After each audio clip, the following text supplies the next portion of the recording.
Hi Journey Group, this is Maggie, and this is my February video blog.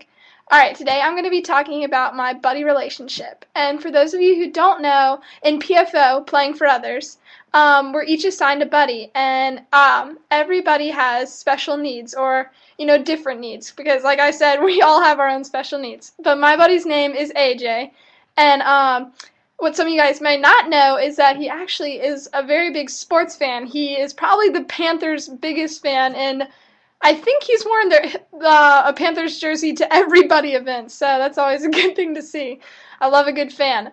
But we have a lot in common. Like I said, we both play sports. I play field hockey and soccer, and he loves football. I mean, when we do any buddy event that's inside, he's always trying to get me outside, which I love. He's got a ton of energy. He's 12 years old, so what do you expect? And he's like a little brother to me, so I've had a great time getting to know him this year, and I'm actually planning one of our family buddy events, which means that all the kids in AJ's family, there's a couple other kids who are adopted, some of them are his siblings. His family also has buddies in PFO, so me and the other teens will take our buddies out to do something together, which I'm really looking forward to. It was great talking to you guys, and I hope to see all you guys soon. Okay, bye-bye.